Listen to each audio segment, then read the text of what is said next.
3, 2, 1. All right. Good evening. With it being 6 o'clock, we'll call the meeting to order and start with the Pledge of Allegiance. I pledge allegiance to the flag of the United States of America and to the republic for which it stands, one nation, under God, indivisible, with liberty and justice for all.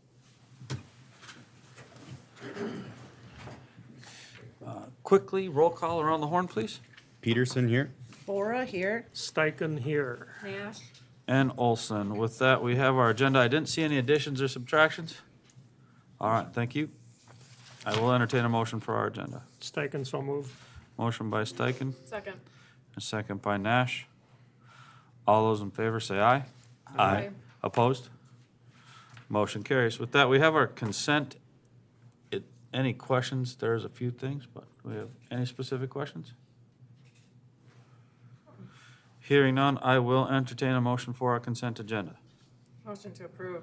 Motion by Nash, Second. second by Peterson. All those in favor say aye. Aye. Opposed? Motion carries. With that, it does move us to number 5. Peyton, has there been any formal request to speak before council this evening? None received. Once again, encourage the public to participate in the process. That is a sure way that we get to make progress.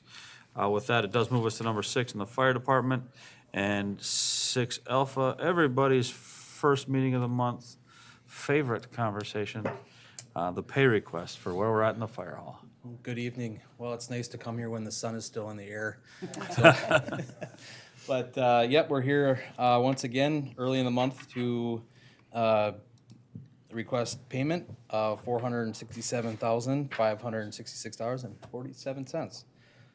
What we've been working on lately is mainly concentrating on above ceiling work, installing electrical devices, sprinklers, and mechanical systems in the ceiling grid, so we can get those signed off, inspected, and put the ceiling tile in before flooring goes in. They wrapped up all the tile work. I would say we're 80 to 90% done with the painting. The apparatus bay is pretty much all wrapped up, and they were concentrating now in the tower section. And then they have a few accent walls to go back and do, and then also the graphics that are on vinyl wall covering. I think we're still kind of honing in on what those graphics look like, but once we get that, we'll get them ordered and get them installed. Millwork should be showing up this week, so they'll be installing that throughout the building. And that's what we've been up to in a nutshell. Any questions? Any questions? Looks great. I do appreciate the updates. Yeah. Next month, we'll bring some more pictures and try to get some more pictures of the inside, so we'll have some of that finished items in there. It's looking really nice now. The tiles are installed and the floors are polished, but they're covered with protection and things like that, so it doesn't get damaged. So, Are you still planning a council visit to the, we can plan that anytime, maybe if the council wants to find a date that works for everybody, and then go through Peyton or Scott, and then we'll get that on the calendar and have you guys do a tour. I think it'd That'd be be kind of great. nice, because a lot of people ask about it. And Yeah. we just relay what you've been telling us. and- Sure. Yeah, absolutely. I would say anytime I think we were talking late February, early March, when some of the finishes Yeah. are starting to go in, will look really nice, take some pictures and stuff. Perfect. Are there any other questions? All right. Hearing no further questions, I will entertain a motion for pay request number 13. Steichen, so move. Motion by Steichen, Second. second by Bora. All those in favor say aye. Aye. Opposed? Motion carries. Thank you very much. Thanks. Have a good night. Appreciate it. Thank you. You as well. With that, it does move us now to 7, Planning and Engineering. 7A is the consideration of the preliminary plat of Red River Valley Cooperative Power Association for approximately 20-acre subdivision located on the corner of 34th Street and County Road 18. Who's starting this one? Peyton? That will be me. So last Wednesday at the Planning Commission meeting, the Planning Commission held a public hearing to review a minor subdivision plat here on, if you go up 34th Street at the corner of 34th Street and County Road 18, so far north portion of 34th Street. There's an approximate 15-acre lot that's going to be coming about because of this plat for Red River Valley Co-op and for another commercial business on this 5-acre tract. Maybe a little challenging to see there. Here's the plat itself, what we're talking about. Again, we're talking about 20 acres plus or minus. And currently this property is within Oakport Township, but it is within our annexation agreement limits that we have, orderly annexation agreement that we have with the surrounding townships and the city of Moorhead. It's also currently zoned Tier 2 urban expansion district. I believe this time, or next week, I'm pretty sure there's a public hearing with the County Planning Commission to review the zoning of this property, and the recommendation is to zone it to highway commercial, which will accommodate what the supported use of what they would like to have there at this location. And just as a recap, the reason why plats come to us, even if they're outside the city limits, within a 2-mile jurisdiction, it's to maintain an orderly semblance of subdividing land, because at some point in the future, this land will be in the city of limits. So it does allow us some level of control to ensure that the plats are being accordingly, appropriately sized and meeting all the subdivision requirements. The plat itself is meeting all of our subdivision requirements. Yeah, here's sort of a better view up here, 28th Avenue North or i.e. County Road 18, where this will all be located. There is a few bits and pieces to work out there as far as getting access to the property. That roadway is owned by the city of Moorhead. We do not control it. So there are some access requirements that the property owners will have to adhere to, and we've been working alongside with them to help facilitate those discussions. A little bit more about the plat itself. A 20-foot utility easement along the perimeter of the plat is being requested. Again, this is just in a preliminary stage right now. We'll do another public hearing in either March or April to get the final plat, then it'll come back before you. The 20-foot designation around the perimeter, we normally do a 10-foot, but given the size and scope of the type of utilities that will eventually be brought that direction, again, there's no utilities there to the side today, the city engineer was recommending a 20-foot easement around the perimeter. We would also look for a development agreement with the property owner. So at some point in the future, when we do deliver utilities up to the property, just like we would for anyone else, they would bear some of the financial burden of receiving said utilities. This just more so formalizes the document. Anytime we annex property, we do have a responsibility to get utilities to someone, but those costs are generally borne by the property owner themselves. And this also, again, this will go to the County Planning Commission for their review of not only the plat, but also for the highway business designation that they have. There was no comments against this plat at the meeting. We did have representatives here from both the new property owners just here that did speak in favor of the application, just giving a little more insight as to the size and scope of what their development would be like. Mayor, I don't know if I missed anything else or anything else you wanted to cover from last week's hearing. No, again, that's an excellent synopsis. Great conversation was had by the Planning Commission. As we went through it, the questions were asked, and ultimately, the Planning Commission gave unanimous approval for this in its location and its concept, and how it ultimately lends itself to the future development of 34th Street corridor in the city of Dilworth. And again, a unanimous consent from planning as it moved forward to us. Mr. Steichen? Mr. Mayor and Peyton, what they intend to do, is that very similar to what their plan was to do off of 336? It is. And this should be far enough from any wellhead protection, so Moorhead Public Service shouldn't have much issue with it? No, they shouldn't. And yeah, it's very similar. And then the business that they're looking to co-locate with it is a supplier of, I don't know what the exact title is.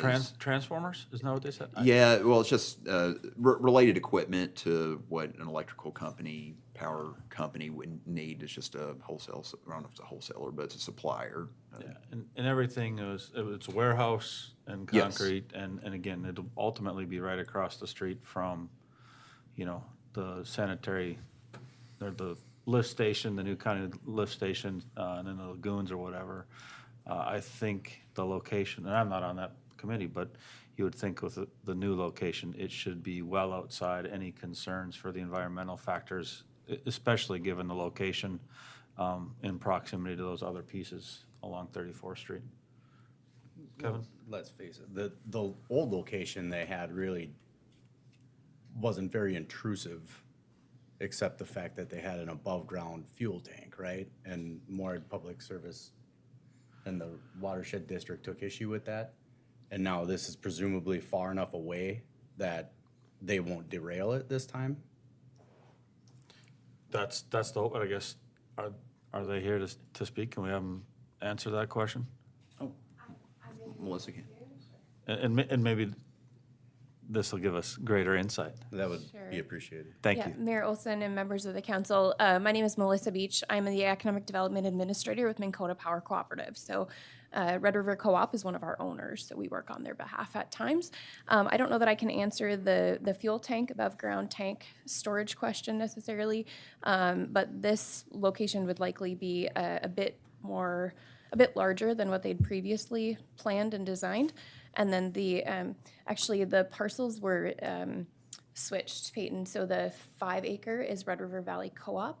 The 15 acre is a company that's currently in Moorhead, Resco. It's a Rural Electric Supply Cooperative. So we're hopeful. We've discussed this pretty heavily already with Clay County. So we're hopeful that there aren't issues there with Moorhead. Moorhead's very much aware of the application as well. Thank you very much, Melissa. Absolutely. Thank you. And again, Mr. Steichen? If I remember correctly, and this came through on the county level as well, I don't think there was fuel storage there at all. It was just whatever fuel was being in their vehicles. But it's so close to the ground, the distance between the ground and the water table is so narrow there that, it would contaminate it if something did get in. And they had all the sewer type things remediated with tanks and all that, but it was just the possibility of, if I remember correctly, that something could leak. And, Moorhead Public Service is very concerned about the water. That could be a problem, and it does get to be a problem if there's, but far as the fuel storage, I think there was no fuel storage, if I remember correct. Any other questions? And again, like I said, and through the process, through planning, the zoning seems to work on our end, and that's really the focus of our conversation. And do we support the business? Does it fit? Does it work? And again, through planning, it was a unanimous yes. And building that in, and it fits with our future growth plan. And sets us up and for the potential of a great partnership moving it forward. One last question, Mr. Mayor. When it comes before us on the county level, is there any issue the planning had with the proposed site or changes you'd like to see, or, okay, good. No, Good to know that. and again, one of the schematics and one of the visuals, I mean, it's a really nice structure. It's a warehouse, but I mean, it's a modern warehouse that has, the design qualities and everything. It's gonna meet the county standards, and that's the first step, right? I mean, and as long as we're there, we'll continue the partnership from that Good. point. Peyton? One other note, sort of a tangent conversation that we've had at the Planning Commission level. I know we've mentioned it here at the City Council level. This area is an area that we'll be looking at as part of our comprehensive plan update to ensure the future land use map is adequately designated. We've talked about the potential of sort of like a light industrial type corridor in that area that maybe could go down the middle of that block there. So that is something that the Planning Commission will be taking into consideration as it works through this, and part of our, conversation that we've been having with Minn Kota and their team. Thank you, Peyton. Any other questions from council? Okay. Hearing no further questions, I will entertain a motion for the preliminary plat of Red River Valley Cooperative Power Association on that approximate 20-acre subdivision on 34th Street and County Road 18. Motion to approve. A motion by Nash Second by Steichen. and a second by Steichen. All those in favor say aye. Aye. Opposed? Motion carries. With that, it does bring us to 7 Bravo. We have our 15th Avenue corridor study. Good evening. Good evening. Welcome back. Thank you. Some people might see this presentation for a second time.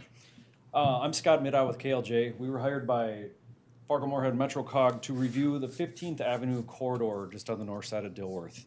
The corridor study looks at 15th Avenue from County Road 9 on the west side all the way over to County Road 11 on the east side. And what it looked at is there was a study done on Trunk Highway 10 last summer, and that identified that there is a need for more east-west corridors throughout the metro. 15th Avenue connects to Fargo over the Red River, and it connects to I-29 in North Dakota, so it was a logical one to look at, and that was identified. It is gonna be a regionally significant corridor as the metro continues to grow.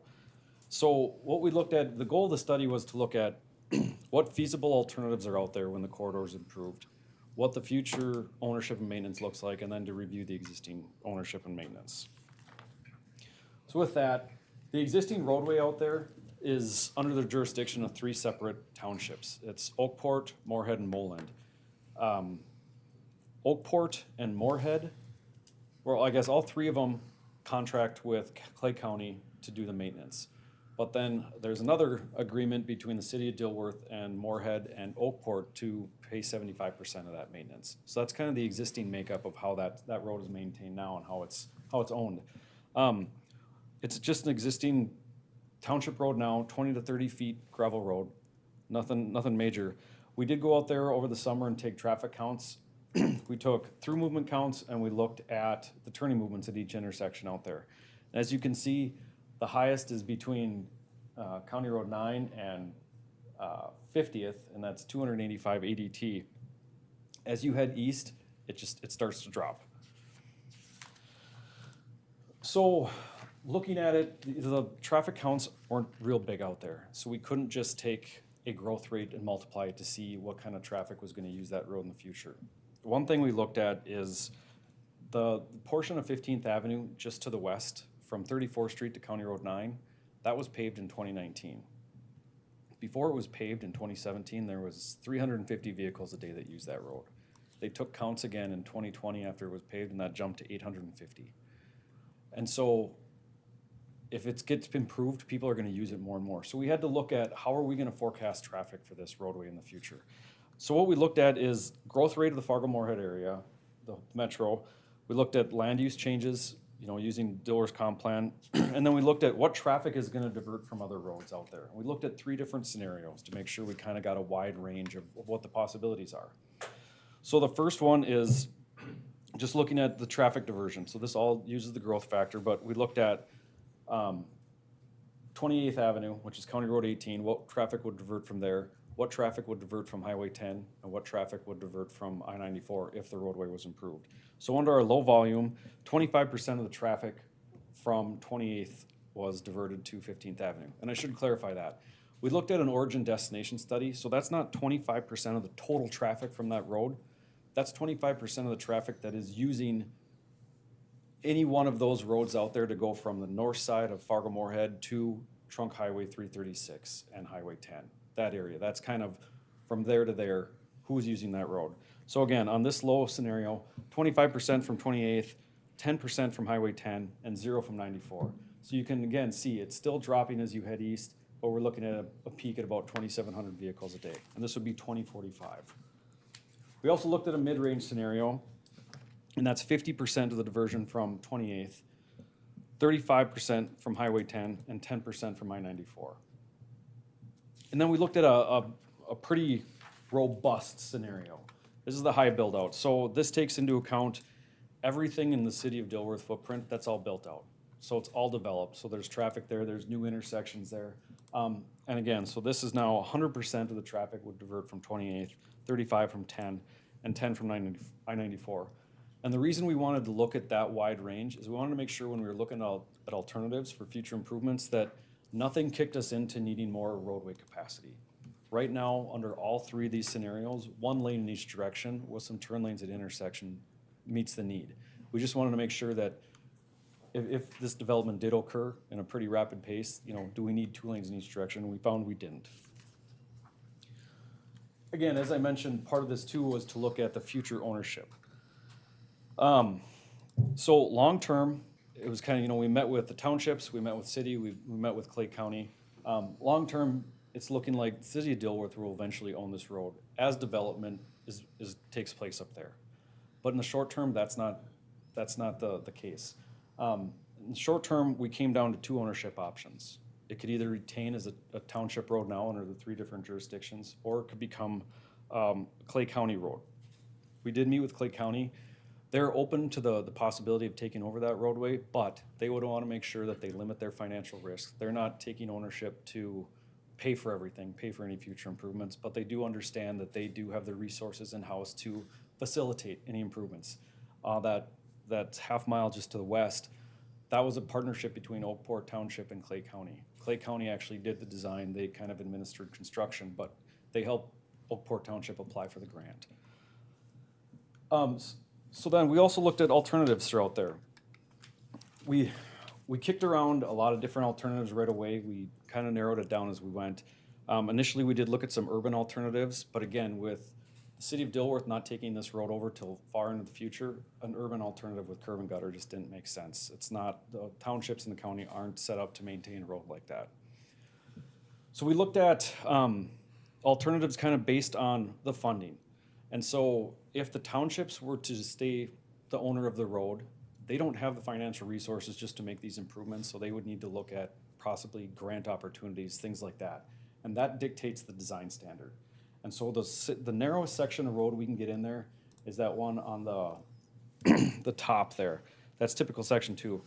That's 2 11-foot lanes and 2-foot shoulders. That's the narrowest roadway top we could get in. If Clay County was gonna take over the road, they would need just a little bit wider shoulders. They follow a different design standard. And so it'd be 11-foot lanes and 4-foot shoulders. Through our initial public outreach, we asked people what they wanted to see out there. Do they want us, do they want to see improvements? Any other features they want added to the road? And we did hear a lot of people respond back with pedestrian facilities. A lot of people now, with the low traffic volumes, they run out there, they walk their dogs out there. If it was improved and speeds increased, that may mean there's not enough room for pedestrians. And so we looked at the possibility with Clay County, that section, to add a shared use path, or for both those sections. And so that would push everything to the north, since the drain is acting as a barrier on the south side of the road. So again, that's the one on the right or on the left there, that's the shared use path with the Clay County section. I'm sorry, on the top right.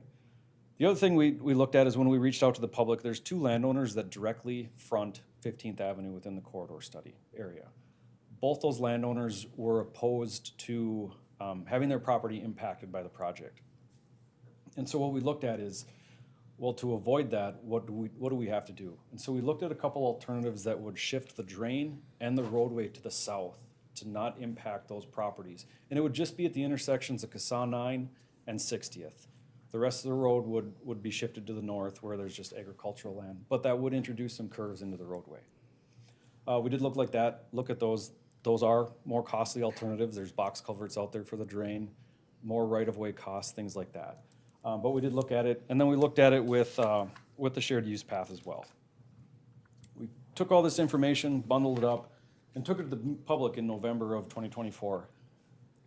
The the image on the left there, that's actually just, we had some stickers there, and the people that showed up at that public input meeting, we asked them, what did they prefer out there? And their preferred option was no shared use path, the Clay County minimum. So 11-foot shoulders, or I'm sorry, 11-foot lanes and 4-foot shoulders.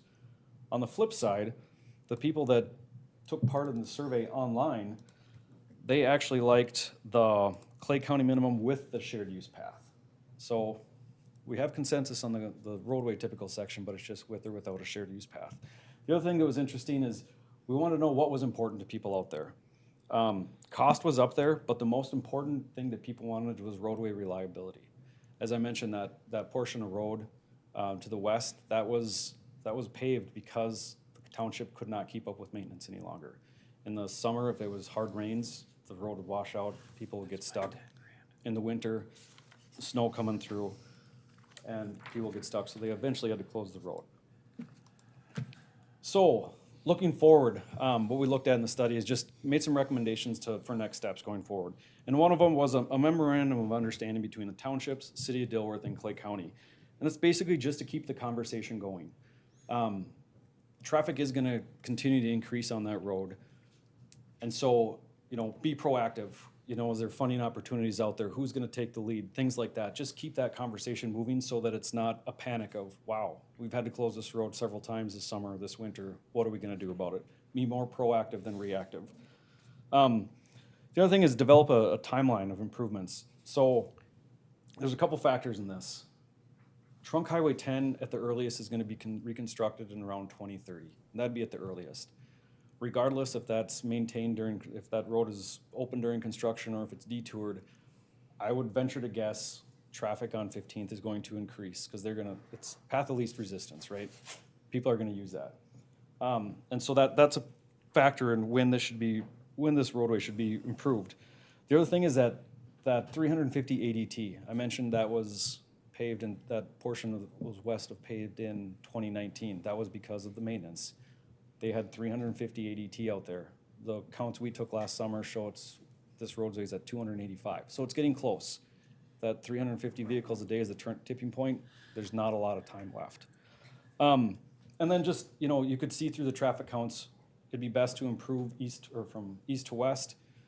With that, I know in 2029, the city's been working with MetroCog to secure some money, $1.15 million for the improvements between CASA 9 and 50th. So there's some money to help improvements there. With that, I kind of rushed through. Is there any questions? Thank you again, Scott. Questions, comments, concerns from council? Mr. Steichen? Mr. Mayor, nobody knows for sure where the Heartland Trail is going to go, but does that figure into your idea there? Great question. So we did coordinate with the Heartland Trail study. There's a couple factors in that. Currently, the Heartland Trail is going to enter Dilworth on 12th Avenue South. And it'll go all the way to 34th Street and go over the railroad tracks along 34th Street and end up at the intersection of 34th and 15th Avenue North. In the long run, it's desired to have the trail run along 15th Avenue North, and it would cross at, I believe it's 14th, when there would be a future railroad overpass. It's unknown when that'll be in the future. So what we looked at is if you want to incorporate a path with the roadway project, that's kind of what we looked at, if you're gonna have that path north of the drain. The Heartland Trail's also got an alternative that you could build the road without a trail, and they're looking at, they could put a trail on the south side of the drain. So that's what their study's looking at. So they're both going on concurrently, so it was hard to make definitive decisions, but we tried to coordinate as best as possible. Thank you. Peyton? And one thing I wanted to point out, Mr. Steichen, is that whenever this roadway is set to be improved, the 2029 STBG monies that we have, the application that we put in, we assume it's going to have a trail, the shared use path off to the side on the south side of the roadway. That's how we submitted the application. That will obviously not be the Heartland Trail at that point, but hopefully we'll get that designation there at a later time. So hopefully we will be able to construct all that as these improvements are being made. Not only would we have those monies for County Road 9 over to 7th Street, but we would also look to put in the shared use path on the existing, paralleling the existing roadway from 34th Street over at the time. It only makes sense. Does the construction of a shared use path, would that be matching with what the Heartland Trail would like to see, or is it? Yes. Okay, Yep. So, yeah, as Scott was saying there, right now, coming in on 12th Avenue South, that's the desired location. Long-term, once the overpass comes in, the actual Heartland Trail designation will be over 14th Street. And so right now, we're basically just creating a spur that's going to go around as a temporary measure until we're able to get the overpass in. And then the Heartland Trail would, cross Highway 10, go up 14th Street, connect at 15th Avenue. but the path and the Heartland Trail, the construction would be, well, you wouldn't have to redo it if you. No. Okay, We're both looking at 10-foot wide paths. gotcha, Yep. thank you. Any other questions? All right, again, thank you for coming out again, Scott. We do appreciate it. Yes, Thank you. anytime, thank you. Promise to be- Did you have promise anything, to be Michael? I'm interesting. sorry to interject, unless you wanted to add something. I would just say if we could just get Yeah. maybe a quick motion just to formally support the project. We will be bringing this to MetroCog's Transportation Technical Committee and Policy Board for action. The TTC meets on Thursday and the Policy Board meets next Thursday. Thank you. Thank you, Mike. Again, this was before planning on Wednesday as well, and great conversations with regard to how do we line it up? Where would this tie into the north side park that we have, and how do we make that walkable as it lines up to what is going on 15th, is it 15th Avenue all the way through Moorhead? And then, of course, it does link up on the 34th Street running north and south already. So there's a potential to tie into existing infrastructure and existing projects that is really well executed with some of these ideas, putting us in a good position to move it forward. So do we have any other questions for Scott or for Mike or for Peyton? Hearing none, I will just entertain a motion to accept and receive and file the 15th Avenue corridor study that was put forward. So moved. A motion by Nash Second by Steichen. and a second by Steichen. All those in favor say aye. Aye. Opposed? Motion carries. Again, thank you very much, gentlemen. We appreciate it. That does move us to 7, Charlie, Resolution 2504, authorizing a temporary construction easement for the 34th Street reconstruction project. Peyton? Yeah, quickly here. So the temporary construction easement process being gathered by SRF is moving along at a solid rate here, at a solid clip. So all the preliminary appraisals have been completed. Next will be they're requesting a resolution from us so that we can give them the authority to use this amount of money, the $12,000 amount there, to go after the actual construction easements out there. So this is just giving SRF saying that you're signing off and giving them the authority to negotiate and move forward. Any questions for Peyton? And this is in line with what we talked about at previous meetings. This company's taking care of that legwork. Hearing no questions, I will entertain a motion for Resolution 2504. Motion to approve. Have a motion by Nash, Second. second by Peterson. All those in favor say aye. Aye. Opposed? Motion carries. With that, it does bring us to number 8, and we have the recommendation from the Buildings and Grounds crew to hire the architectural design firm for the community center project. Yeah, I'll start off here. So last week, the Building and Grounds team held interviews for our new community center project. In total, there were 10 different firms that submitted proposals. We ended up interviewing 5 of them, and I don't think it was January 23rd. That's not right, is it? No, 1 week later, whatever. But Zerberg Architects is the firm that we ended up providing a recommendation for this evening. And we have Tony here with Zerberg to just introduce himself to the city council team. And I don't know if there's anything else you want to add, Julie? Oh, I mean, we're pleasantly excited about moving forward with this. We had a lot of wonderful applications. Yours, obviously was supported by the entire group, but, it was an amazing process to just hear what everyone had to say and be a part of that process. And we're just excited that, you submitted a proposal and to be a part of this. And Yes. Yeah. Yeah, thank you, Mr. Mayor and members of council. We're really excited for this project. As Peyton mentioned, I'm Tony Wolf with Zerberg Architects. I'm one of the principal architects there. Be on the project from the beginning of the project through the end, so you'll see my face the next couple of years here. So really looking forward to it, though. We're really excited when we got the proposal or the RFQ. We were really excited to put a proposal in because we think building community is part of our DNA. It's part of our nature. It's what we do on a day-to-day basis, and we're really excited to engage with you all and with the community moving forward. So, yeah. Any questions or anything right off the bat? Questions, comments from council? Again, thank you, Julie, and the Buildings and Ground crew for that. Was it Thursday, right? All Thursday afternoon conversation? All day? Wow, that's how it rolls. That was a good Oh. day. So from now, what will happen, we'll bring back a formal contract at the next city council meeting. That'll get approved. And then at that point, and we may start this beforehand, but we're gonna get things kick-started right away. They're ready to hit the ground running. I'm ready to get building, so let's do this. That's right. Okay, any questions from council? Yeah, I just, maybe just one, since, and Peyton, you might be able to answer this. Obviously, we're building a community center, and Tony just brought up building a community.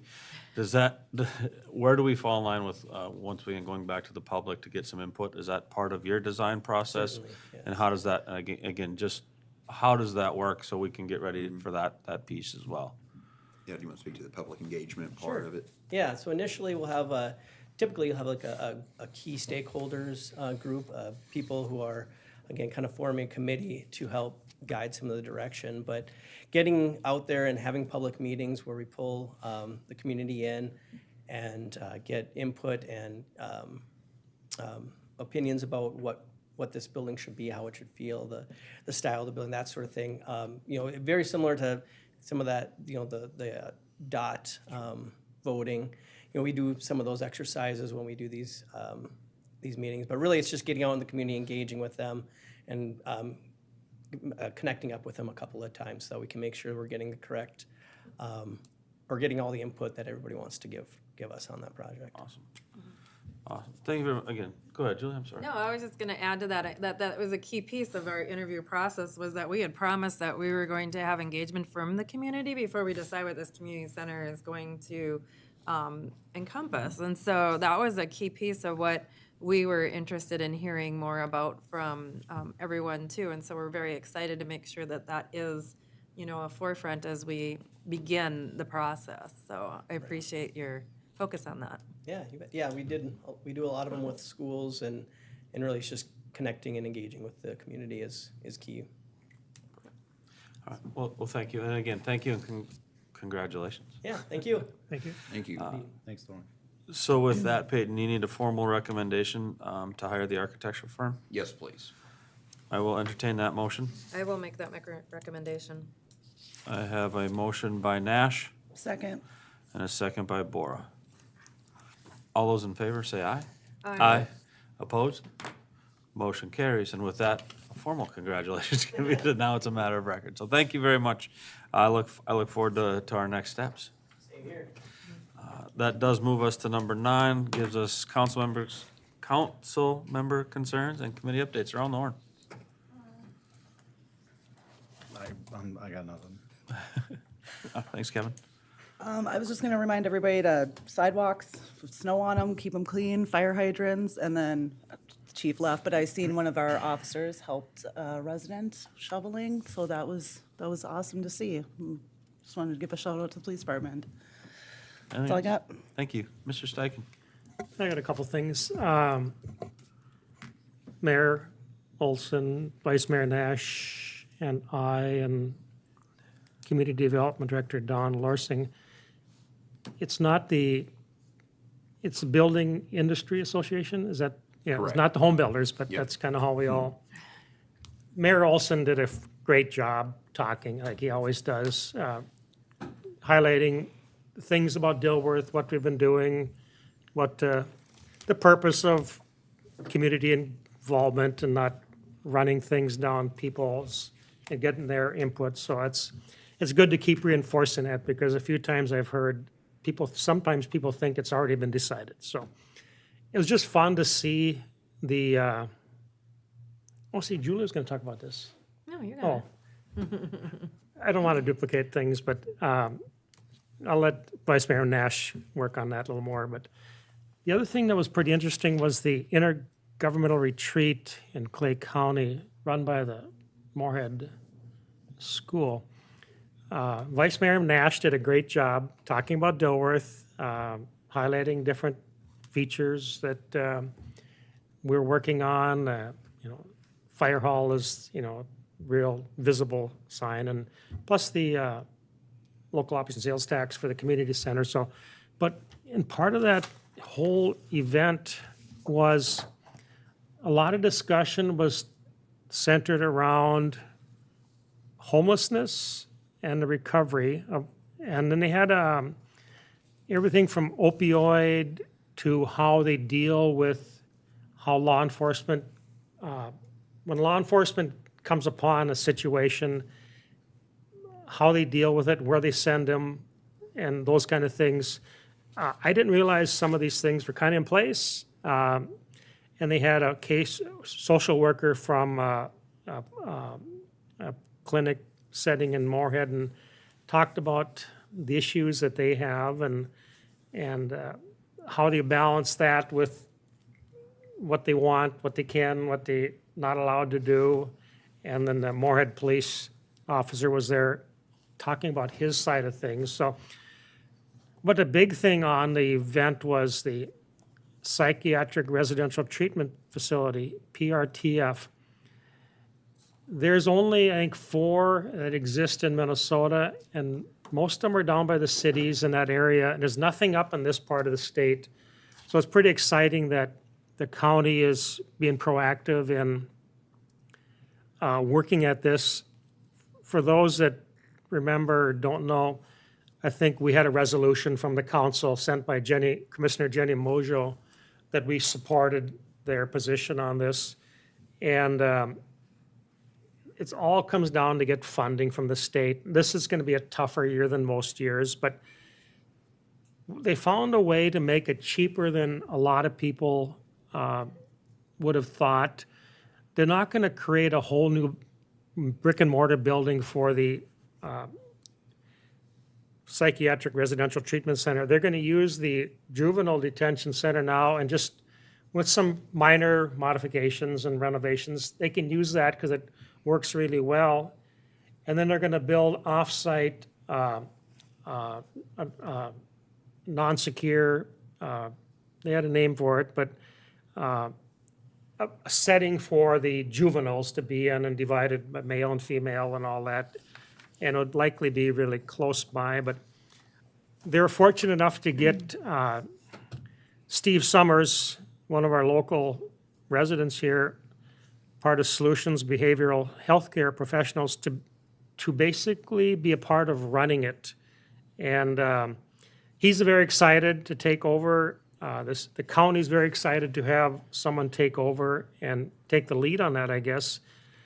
But it just comes down to getting funding, and it's right around the $26 million it's going to take. So, but I think everybody knows that healthcare is a huge issue in every level of society now. So if we can get some of these people the services they need, and it comes with a cost, but now there's nothing at all close by that would even do the job. So they're going to keep plugging away, and then they had a panel of senators, representatives, and U.S. senators, representatives there talking about the issues in the political scene these days, and a lot of it was centered around, at the time, how Minnesota House was having struggles with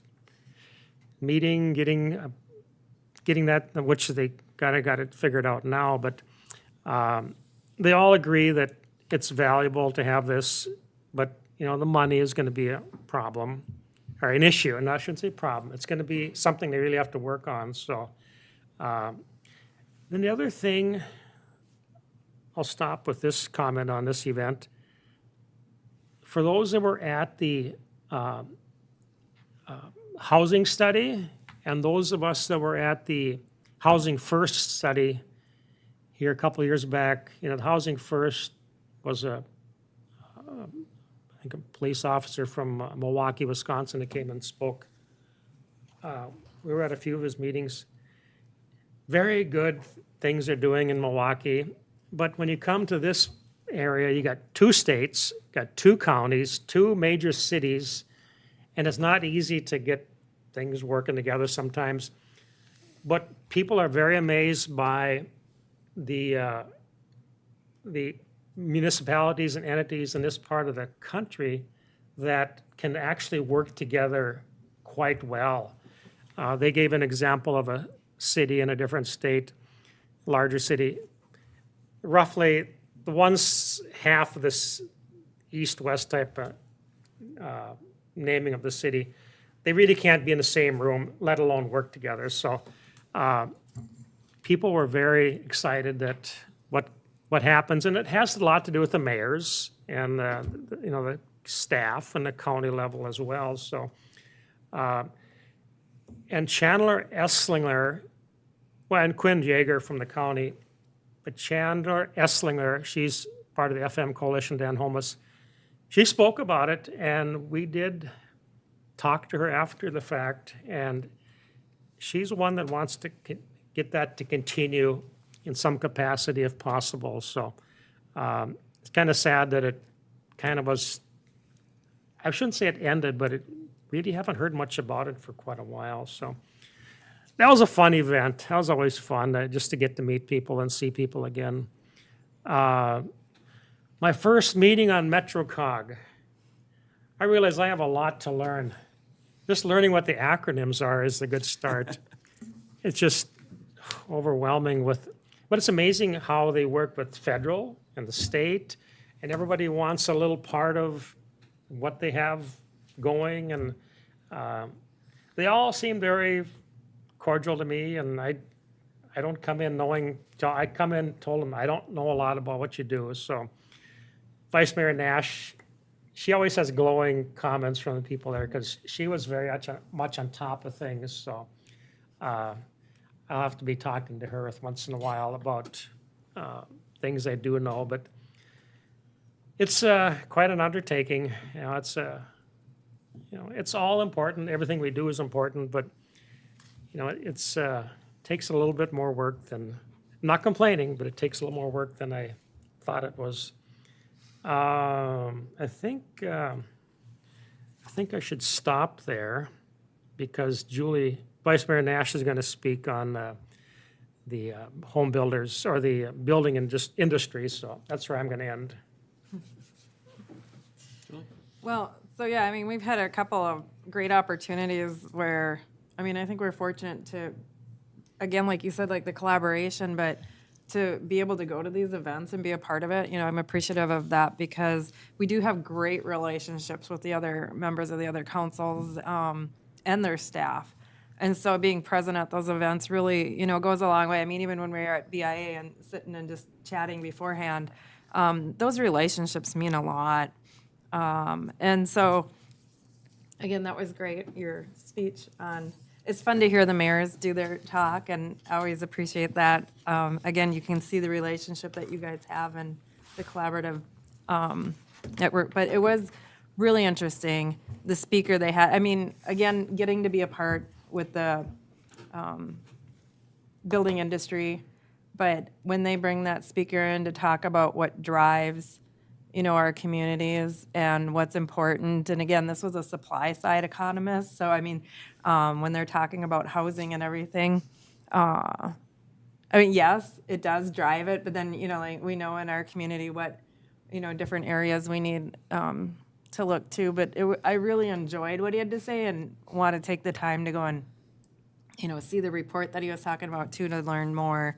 And also the IGR, again, wonderful opportunity. I didn't know about these collaborations that were happening between some of these groups. And so to be a part of that and to be present and to get to meet the people and see them and know what's happening in our community, I'm glad I took the time to, be there and be a part of that. And I'm appreciative to everyone that was there to be a part of those panels too, because they provided us with a lot of information. Did you want me to, I didn't go into anything more with BI, or is there anything else you wanted to add? You covered it quite well. And the only other thing I'm just going to point out is I noticed we have a lot of officer training coming up, and I think that's great. It means that we have staffing so that they can go to training, which is very exciting, and to see the commitment to do that. And so, that was really kind of fun to see, again, that happening. So awesome. But that's all I have. Thank you, Julie. Peyton?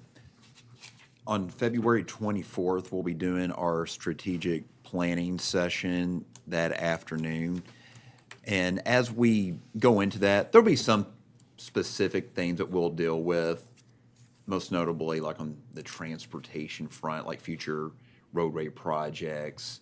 But in terms of bigger picture thinking, I just want you to be marinating on as you come into this meeting. Just be thinking about like large scale abstract type things, what makes Dilworth a great community? What in your mind can we improve upon? What things do we do well in providing services and delivering those to our citizens? So just be thinking about just in terms of that as we go into our February 24th session. Anything else, Peyton? That's all, sir. All right, thank you. Quickly, I'm gonna work this backwards. Thank you, Julie, for stepping in for the IGR. It did give me an opportunity to go watch some more hockey, and allows me to marinate on some things. I think I was texting you about the different community centers and the different rec centers I was in and watching these things, and it's everything from sheets of ice to full-size soccer fields that are part of these community and rec centers. And again, like focusing on that community and a central place for people to go and be a part of town. So it does allow us another opportunity to build our community. And that's, so when we're talking about the BIA or the home builders, and I wrote that word down right away, relationships, because when I first had the opportunity to represent the city of Dilworth, we just ran into the issue with Summerwood, where it came all the way back to the city of Dilworth, and we had 70 empty lots that were now the responsibility for the city of Dilworth. And it was the partnership then with Bryce, right, the CEO or whatever if I'm not getting her title wrong, I apologize. But a phone call to her brought builders into Dilworth, and we showed them we showed them Dilworth, and we started the relationship. And again, we are fortunate to be there, to be invited, and to allow Dilworth to be represented there. And it's an honor for me to do so. And Mr. Steichen, I think you're too generous in your comments of my speaking ability. And I do want to say this because I think one of the things that the other mayors did exceptionally well, and I failed at, is they recognized everybody else. I talked about the city and how great our city is and everything like that. But the other mayors represented or brought up their staff and talked about their staff, and I did not do that, and I should have. Because our city is great because of our council members, because of our management, because of the people who work for us, and in addition to that, the people that live here. And when Mayor Shelley started bringing up, I was like, okay, well done, Mayor Shelley. But again, and so thank you, council members and staff who go through the efforts to make sure that when people are coming to Dilworth to build houses, that the house is built and then the people become part of our community. So again, I want to say formally thank you to council members across the board for their commitment to the city. And those relationships are important. Continuing that, I had the opportunity to meet with the mayors afterwards last week. Had dinner, just having those conversations about the difficult the difficult issues that we face. Whether it's we see the cooperation and issues with homelessness and drug abuse and the opioid crisis, and those are ongoing. I look at I looked at the agenda for the IGR. And that's circa 7 years ago. I mean, it's the same, the same topics because it's not going away. And it's something that we constantly have to work at to hopefully improve and eliminate if that's at all possible. So again, it's highlighted across the board. And I often talk about exercising those relationships. Again, dinner with Jordan Schwer, he was concerned about our funding from the federal level. And, it's a thing. Those relationships are important. Having people look out for our interests at the various levels nowadays is very important. Another potential $115 million coming in from the federal government for transportation. As long as everything continues to go smooth, I mean, we're in a different time now where state issues and national issues can impact the revenues and plans for the city of Dilworth. So keeping those relationships in mind is very important. So I'm going to end quickly and say two things. It was great to talk to JT, and it gets to a guy that I met at the BIA looking to come and do work in Dilworth. Because he, again, just buys into what we're doing, and I think as Ms. Boris said earlier, like it shows up in the little things, like the police shoveling sidewalks. Again, Amber had mentioned that, but Chief, you're back now. And again, it's buy-in. It's buy-in across the board. And with that, I'm going to say thanks for another great week and a start to the year. It's going to be awesome. We have a lot of things happening, and the 24th is going to be fun. It does bring us back into our agenda and paying of the bills. Any questions on the bills? I'll entertain a motion to pay the bills. Motion to pay the bills. Motion by Nash Second, Steichen. and a second by Steichen. All those in favor say aye. Aye. Opposed? Motion carries. And with there being no further business before council this evening, call this meeting adjourned.